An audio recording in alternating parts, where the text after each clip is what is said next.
up here? I want some appreciation for this lesson, for the difficulty of turning out a presentation on this subject. Do you have any idea how hard it is to find pictures that'll fit these passages without being offensive? So I get some kudos just for that.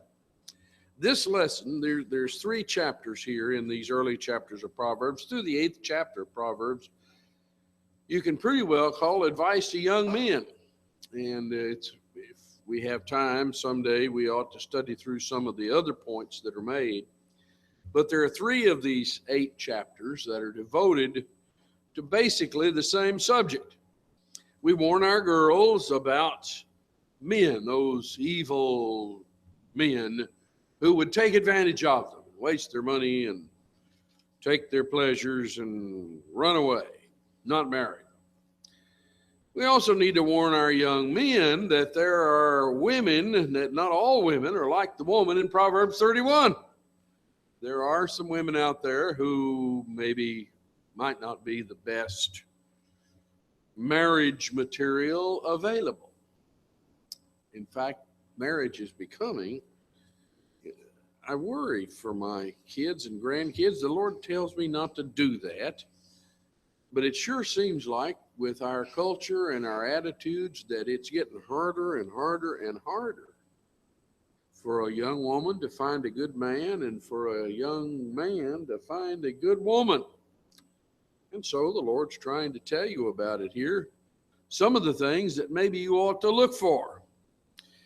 You might turn with me over to Proverbs, the 5th chapter, and we're going to notice the chapter here. And our study is going to be there and not on these other chapters we've read, which, by the way, are on the same general topic. My son, attend unto my wisdom, and bow thine ear to my understanding, that thou mayest regard discretion, and that thy lips may keep knowledge. For the lips of a strange woman drop as an honeycomb, and her mouth is smoother than oil, but her end is bitter as wormwood, sharp as a two-edged sword. Her feet go down to death, her steps take hold on hell. Lest thou shouldst ponder the path of life, her ways are movable, that thou canst not know them. Hear me now, therefore, O ye children, and depart not from the words of my mouth. Remove thy way far from her. Come not nigh the door of her house, lest thou give thine honor unto others, and thy years unto the cruel. Lest strangers be filled with thy wealth, and thy labors be in the house of a stranger. And thou mourn at the last, when thy flesh and thy body are consumed, and say, how have I hated instruction, and my heart despised reproof, and have not obeyed the voice of my teachers, nor inclined mine ear to them that instructed me. I was almost in all evil in the midst of the congregation and assembly. Drink waters out of thine own cistern, and running waters out of thine own well. Let thy fountains be dispersed abroad, and rivers of waters in the streets. Let them be only thine own, and not strangers with thee. Let thy fountain be blessed, and rejoice with the wife of thy youth. Let her be as the loving hind and pleasant roe. Let her breast satisfy thee at all times, and be thou ravished always with her love. And why wilt thou, my son, be ravished with a strange woman, and embrace the bosom of a stranger? For the ways of man are before the eyes of the Lord, and he pondereth all his goings. His own iniquities shall take the wicked himself, and he shall be holden with the cords of his sins. He shall die without instruction, and in the greatness of his folly he shall go astray. Some of the things here that we need to notice about this woman are, first of all, she sounds good. Sounds good. The lips of a strange woman drop as an honeycomb. Woohoo! You know, there's some women out there's a couple of old Chinese proverbs that are beautiful, but when they talk, oh my goodness, they're nasal, they're high pitched, and you say to yourself, I can't stand 15 more minutes listening to that woman talk. I've got to get out of here. But this woman's not like that. She sounds good. She's smooth, sweet. Her mouth is smoother than oil. At least you think it is. She sounds good. So here this young man is, and he's attracted to this woman because she just sounds so good. That idea of attraction, how that goes. There it is. She uses flattery. She tells him how handsome he is and smart. Do people tell you that much? Do people tell you that, Jonathan? Do girls tell you how smart you are and how handsome you are? Nah, you're not into that yet. Soon, there'll be some girl just chatting you up, telling you all that sort of thing. Beware. They'll say, oh, you're so young. Now here to the old 70-year-old guy, well, thank you very much. I do feel young. I feel younger even every time you say that. I feel really good about that. I just feel outright virile. Let's have fun. It's been a long time since I had any fun. It's just, my goodness. What was it? Strom Thurmond said when he married some 25-year-old woman, he wanted the smell of perfume more than the smell of liniment. It just seemed a real good idea to him. Have fun. Let's have fun. Let's do fun things. Let's go down to Holiday World and ride the Twist-A-Whirl. I'm past that. I've had enough broken ribs on horses that I don't need to ride the Twist-A-Whirl anymore. But here's this young man who wants to have fun. Let's go have fun.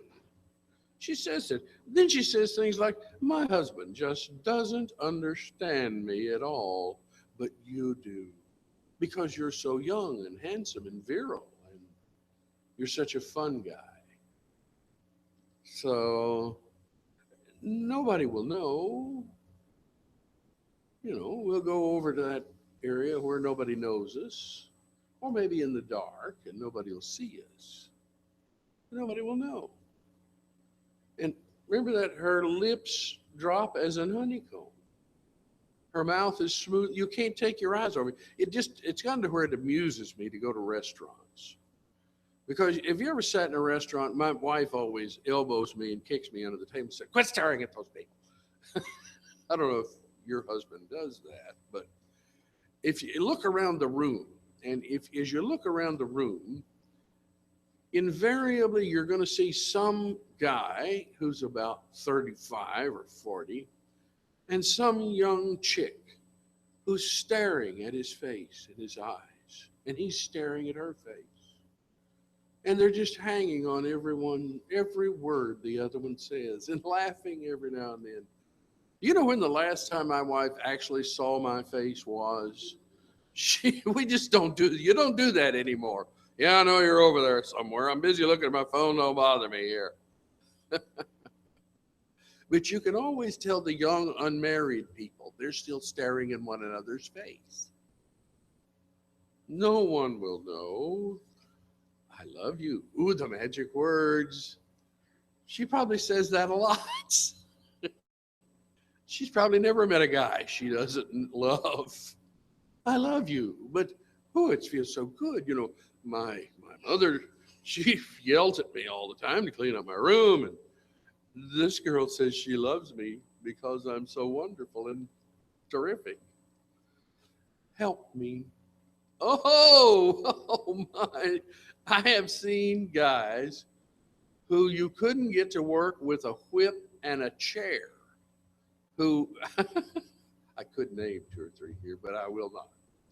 And some young blonde woman comes in and she says, I did my car's making this noise down here. And suddenly there'll be 3 guys that I can't get to look at any piece of machinery anywhere that are down. Well, let me help you with that. And they're all concerned and interested. I had sons back before they were married who did stuff like that. They'd get all attentive to these things. Help me. The warning is it's a fatal attraction. Proverbs 5 says, all that you really get from being with her is bitter poison and pain. If you follow her, she will lead you down to the world of the dead, death, and hell. Now, there are one or two men here, if you ask them nicely and privately, who will tell you they've met such women.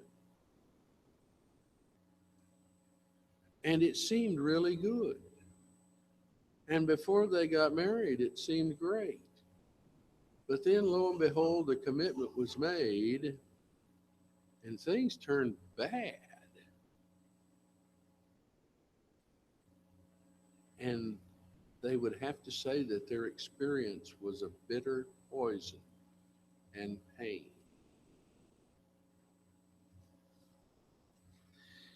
This woman is unthinking about life. And if you've observed young women in our day and age, undoubtedly you've met some people like this who just really don't think seriously about life. In Proverbs 5, lest thou shouldst ponder the path of life, her ways are movable, that thou canst not know them. Now, let me show you some other ways that's translated in some other versions. In the English Standard, she does not ponder the path of life. Her ways wander, and she does not know it. There's no stability to her. In the Good News Bible, she does not stay on the road to life, but wanders off and does not realize what's happening. It's like trying to grab hold of water, and you can't do it. In the, I've forgotten what that abbreviation is for, World English Bible. Anyway, I'll think of it in a minute. She gives no thought to the ways of life. Her ways are crooked, and she doesn't know it. In the Contemporary English Version, she has missed the path that leads to life and doesn't ever know it. She's just off. She doesn't really know what's good for her. Haven't you seen women like that? Drive around a little bit. I don't advise you to do it, but imagine there's a lot of gunfire in the places I'm going to suggest to you, but drive around some of these bars late at night, 11, 12 at night. There's a host of these young women traipsing in there who don't know what's good for them. And they're in there trying to hook up with some guy. Do you really think that that's what you're going to build a life on? She lives only for the day, only for today, only for the senses, what she can hear and feel, and smell, and drink. Only for that. She wants you to share in that. She wants you to share in that. She wants to inflict you with the same shallow attitude about the direction of life. Now then, she's not to be fooled with. Don't get too close.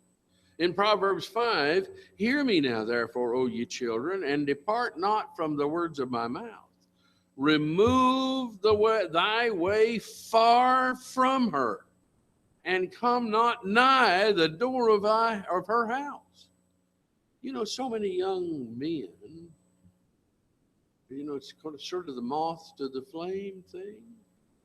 They don't want to get in the flame, but they want to get just as close as they can. After all, she's just absolutely beautiful, and she thinks I'm virile and handsome, and she needs help.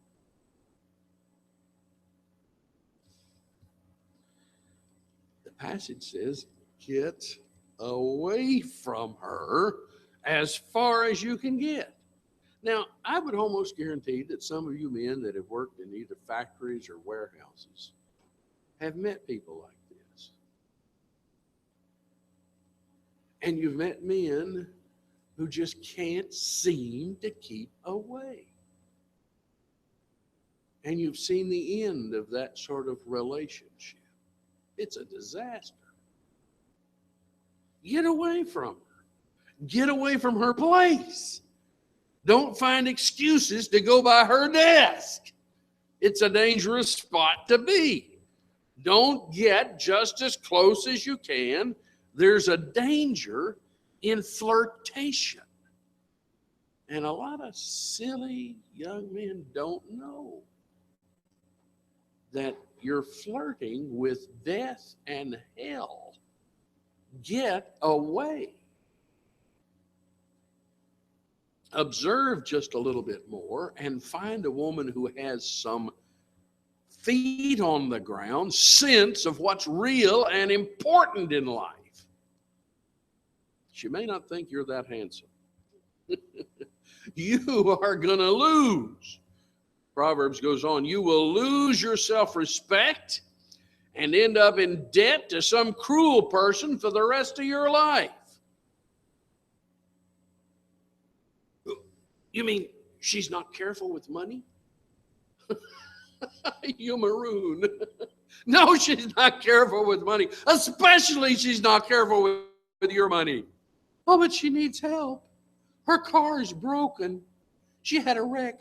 I've got to buy her a new car. I've got to help sign up for a lease for her on our new apartment. Hope you like to pay for that new apartment. And you just bought a strange woman a car. You idiot. That's what he's saying to you. You're gonna be in debt to some cruel person, the bank, the apartment complex, the rental agency, for the rest of your life. You get married to her, and you have a child. Oh, how blissful. And then she divorces you and runs off with somebody else. You know, that'd be nice. That was just it. Oh, goodness gracious. But you do have a child, and you're just desperate to see that child. Well, there's a price for that. You're going to be paying for that woman and that child until that child is 20 years old. Now, you didn't have that much money to begin with, and you'd like to meet somebody, you know, she was unfaithful to you. You've got a right to remarry, but suddenly your income is cut nearly in half. It's a little harder to find a woman who wants to hang out with a guy who doesn't have any income. He's busy paying that other one. I have a fellow works for me who is paying 3 separate child supports in 2 states. How much do you think he has left?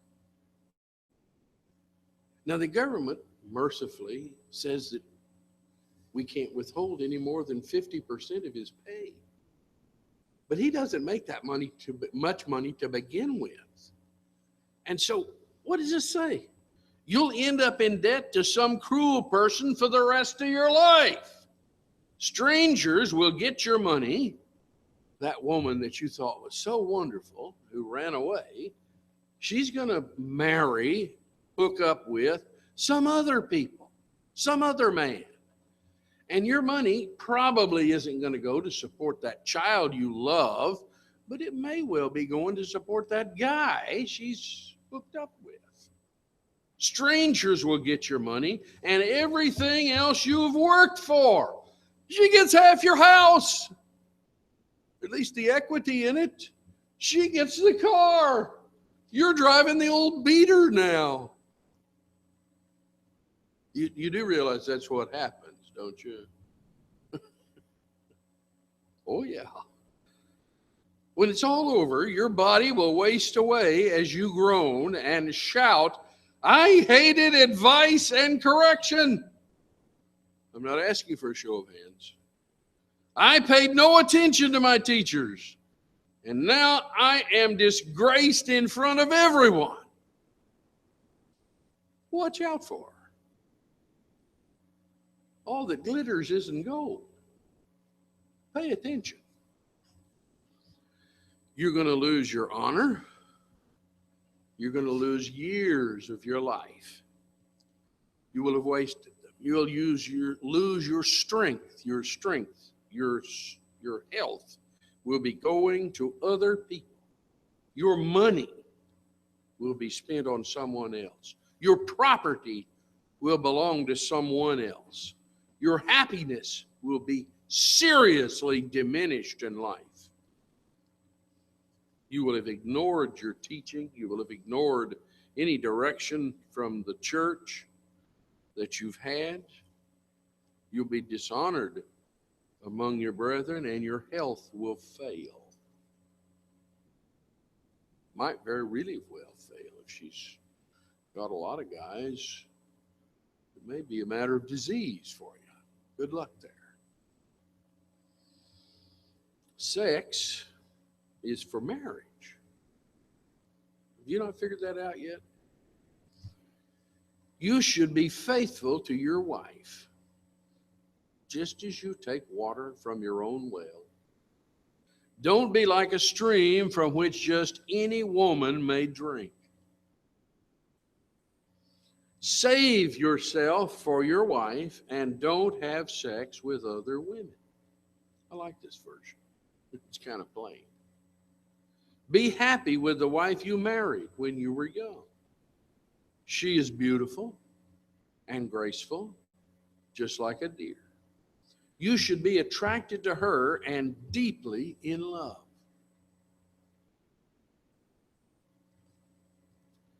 Sex isn't wrong.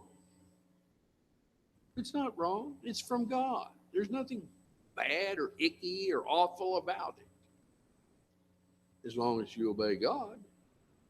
Fornication, having sex before marriage, having sex outside of marriage, is a perversion of what was good. God made this for good.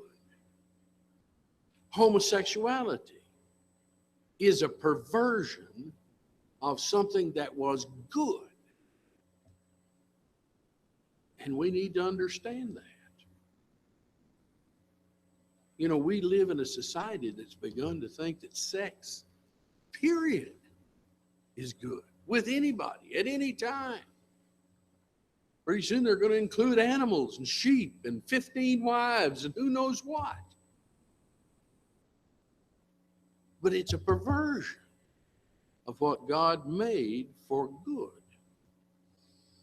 There should be joy in your marriage. There should be joy there. You should make it so. With regard to the physical attraction you have, you know what's the most important body part? And a lot of people don't know. It's the mind. Did you read that verse? He says, rejoice, be satisfied, be exhilarated in the New American Standard. All of those are things that go on in your head, in your mind. Do you love your wife? Then in your mind, you should be exhilarated. He's had a hard day. Why do men wander? Well, Proverbs 5:20 says, don't go crazy over a woman who is unfaithful to her own husband. You think you're better than him? In Proverbs 9, stupidity is like a loud, ignorant, shameless woman. She sits at the door of her house or on a seat in the highest part of town and calls out to people passing by who are minding their own business. Come in, ignorant people. To the foolish, she says, stolen water is sweeter.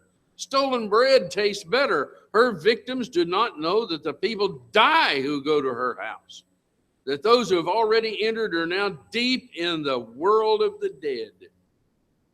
And as I say, you probably at work, if you're paying attention and have your eyes open and nobody's there to tell you to quit staring, have seen women like that. You've seen them work on some young man and see what happens. Where some foolish man goes down, as this passage says, deep in the world of the dead. If a thing is different, stolen, or secret, we think it's better. And that's what she said. Stolen bread is better. There's an exhilaration to it. My wife is just my wife. It's ordinary. But stolen bread is better. And there you are, believing the lie and set aside the truth of God. God sees you. That's what he says here, Proverbs 5:21. The Lord sees everything you do. Wherever you go, he's watching. Did you think you were hidden? Did you think nobody knew? He does. You'll answer for this. Oh, you'll answer. It's an ominous thing. And you know what? It's hard to repent. Proverbs 5:22 says, sinners are trapped and caught by their own evil deeds. So you've alienated your wife, your family. You're trapped to a woman who was unworthy of your attention and love. You're trapped. Your money's gone. Your life's gone. Maybe your health's gone. Your children are gone. You're trapped. The deeper you get involved, the harder it is. How do I get out of this? And ultimately, you die in your sins. Verse 23 says, they die because they have no self-control. Their utter stupidity will send them to their graves.